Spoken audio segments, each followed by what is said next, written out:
Bonjour, bienvenue dans une nouvelle vidéo sur la cybersécurité. Donc ici, on va voir un laboratoire qui est basé sur des références sur les contrôles d'accès. Donc il faut savoir que des fois on met des références pour faire des contrôles d'accès, mais il faut faire attention parce que dans certains cas, les attaques comme on fait là à partir de voix capables de modifier des requêtes, il est possible de modifier les références ou pas. Donc on a un laboratoire qui contrôle une certaine fonctionnalité de l'administrateur ou du panneau administrateur basé sur les références d'entête. On peut se familiariser avec le panneau administrateur en se loguant avec les identifiants suivants qui sont l'administrateur et ainsi que son mot de passe admin.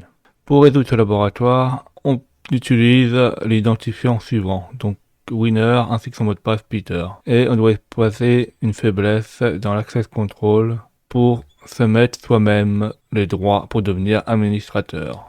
La première chose à faire, c'est de se connecter sur le laboratoire. Donc, on clique sur Access the Lab. Une fois que ceci est fait, on atterrit sur ce site-là. Là, on va se connecter sur le compte administrateur. Donc, on va dans My Account. Là, username, c'est administrateur et mot de passe, c'est admin.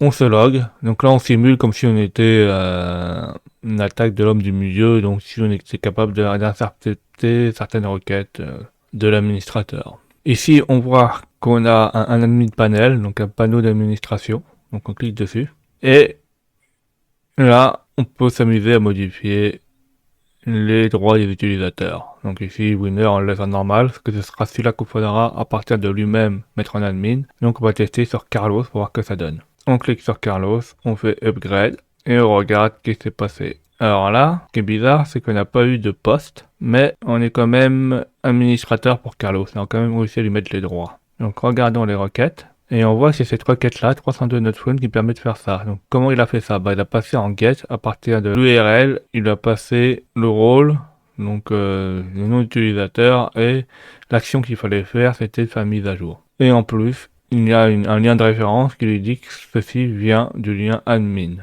Bon, c'est ce chose-là, à partir de ça, il vérifie bien que ce lien existe et qu'il fonctionne. En plus, il y a un cookie session qui permet de savoir qui on est. Donc là, on est sur l'administrateur. On aura besoin de ce lien pour plus tard. Donc on va le foutre dans le référeur. Donc on fait clic droit et on fait Open in Requester Table. Et on voit qu'il est là. Et une fois ceci fait, on retourne sur le site web. Donc là, on va se connecter sur Winner. Donc pour faire ça, on va dans My Account. On va dans Logout pour se déconnecter. On va dans My Account et là, on peut se connecter avec le compte Winner. Donc, on clique sur Winner, l'username là, on tape Winner et le mot de passe c'est Peter.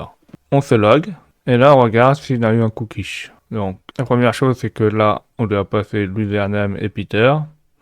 On voit que dans les tags, il y a eu un set cookies. Donc, en fait, le set cookie là, ça veut dire que il y a une valeur de session qui a été créée. Donc, le cookie a été mis avec cette valeur là. Donc, ça, on a besoin de ce cookie pour s'identifier en tant que winner. Donc, on récupère et nous allons faire un test. On va modifier le cookie, donc par le nôtre, on va faire passer par winner.